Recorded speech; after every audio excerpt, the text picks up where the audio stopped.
নমস্কার বন্ধুরা, welcome to SB sport zone. এই ভিডিওতে আমরা কথা বলবো বেশ কিছু গুরুত্বপূর্ণ বড় ট্রান্সফার আপডেট নিয়ে।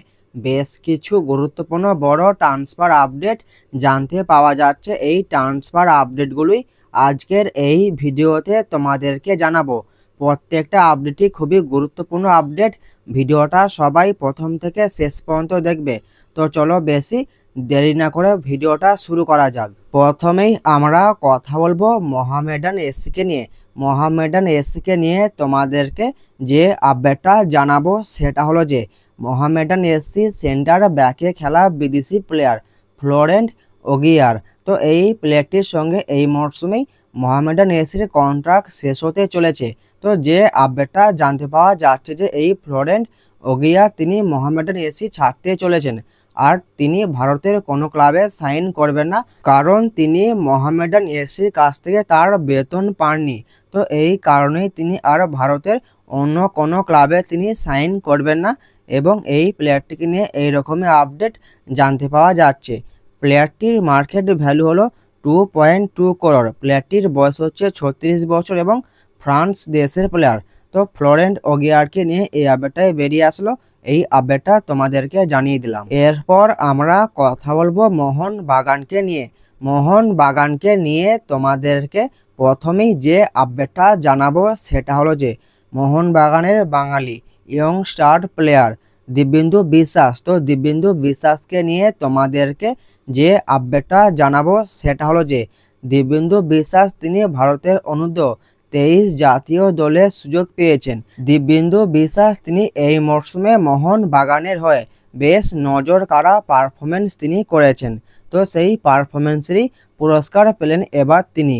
এরপর আমাদের এটাই দেখা যে তিনি জাতীয় দলের জার্সি পরে নিজেকে কতটা মেলে ধরতে পারে, এটাই এখন সবার দেখার বিষয়।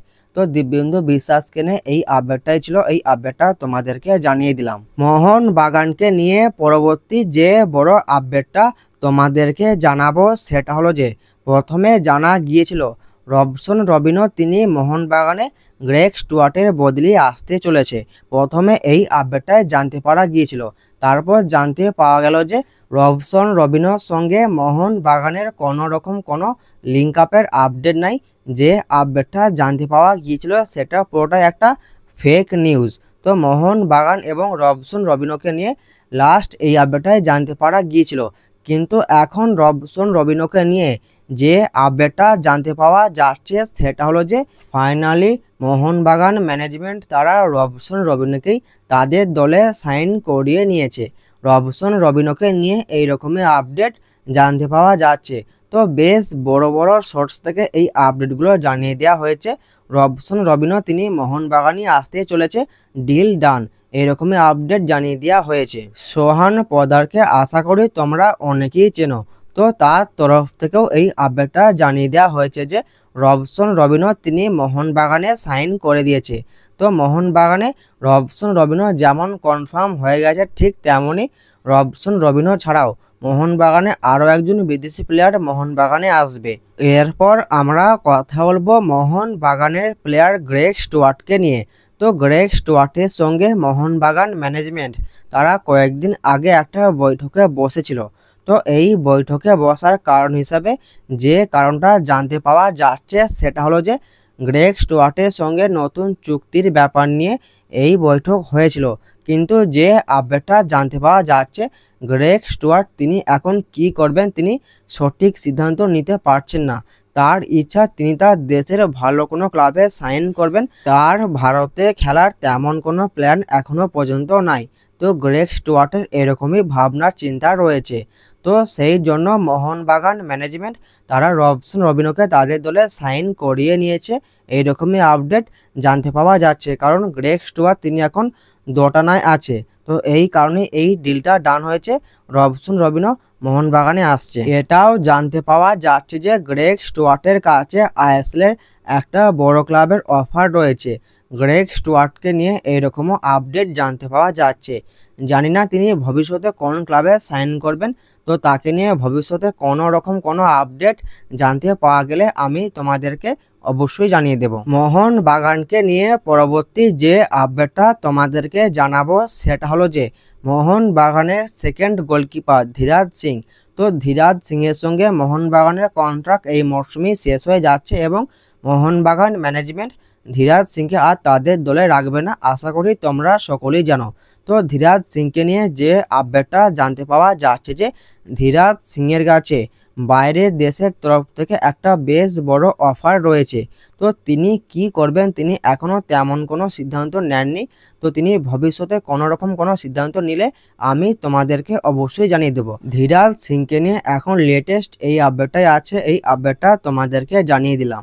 মোহন বাগানকে নিয়ে পরবর্তী যে বড় আপডেটটা তোমাদেরকে জানাবো সেটা হলো যে আশা করি তোমরা সকলেই জানো বেঙ্গালুরু এফসির প্লেয়ার রাহুল ভেকে। তো এই প্লেয়ারটির সঙ্গে ইস্টবেঙ্গল এফসির কথাবার্তা অ্যাডভান্স পর্যায়ে চলছে, এরকমই লাস্ট আপডেট জানতে পারা গিয়েছিল। এই আপডেটটা তোমাদেরকে জানিয়ে দিয়েছিলাম, কিন্তু এখন যে বড় আপডেটটা জানতে পাওয়া যাচ্ছে যে ইস্টবেঙ্গল এফসির এই রেসে চলে এসেছে মোহনবাগান ম্যানেজমেন্ট। তো মোহনবাগান ম্যানেজমেন্ট তারাও এই রাহুল ভেকেকে সাইন করানোর জন্য তার সঙ্গে কথাবার্তা চালাচ্ছে এবং কথাবার্তা বেশ অনেকটাই এগিয়েছে, এরকমই আপডেট জানতে পাওয়া যাচ্ছে। এরপর ব্যাপার হলো এটাই যে অবাক হবার কোনো বিষয় নাই, কারণ ট্রান্সফার মার্কেটে এরকম অনেক সময় হয়ে থাকে। তো এরপর আমাদের দেখার বিষয় যে রাহুল ভেকে তিনি শেষমেশ কোন ক্লাবে সাইন করে এবং বেঙ্গালুরু এফসিকে যে ক্লাব হয়তো বেশি টাকা ট্রান্সফার ফি দেবে সেই ক্লাবই হয়তো রাহুল ভেকেকে পাঠাবে বেঙ্গালুরু এফসি। এরপর আমাদের এটাই দেখার বিষয় তিনি কোন ক্লাবে সাইন করে। এরপর আমরা কথা বলবো চেন্নাই এফসিকে নিয়ে। চেন্নাই এফসিকে নিয়ে তোমাদেরকে যে আপডেটটা জানাবো সেটা হলো যে নতুন মরশুম শুরু হওয়ার আগে চেন্নাই এফসি দল থেকে মানে বিদেশি প্লেয়ার এবং ইন্ডিয়ান প্লেয়ার মিলিয়ে টোটাল 10 জন প্লেয়ারকে ছেড়ে দিতে চলেছে চেন্নাই এফসি ম্যানেজমেন্ট। তো চেন্নাই এফসিকে নিয়ে এইরকমই আপডেট জানতে পারা যাচ্ছে, এই আপডেটটা তোমাদেরকে জানিয়ে দিলাম। আজকের এই ভিডিওটা এই পর্যন্তই। ভিডিওটা যদি ভালো লাগে ভিডিওটা অবশ্যই একটা লাইক করে দিও। যারা আমাদের চ্যানেলে প্রথমবার আসবে চ্যানেলটা অবশ্যই সাবস্ক্রাইব করে দিও। তো দেখা হচ্ছে নতুন কোনো একটা ভিডিওতে।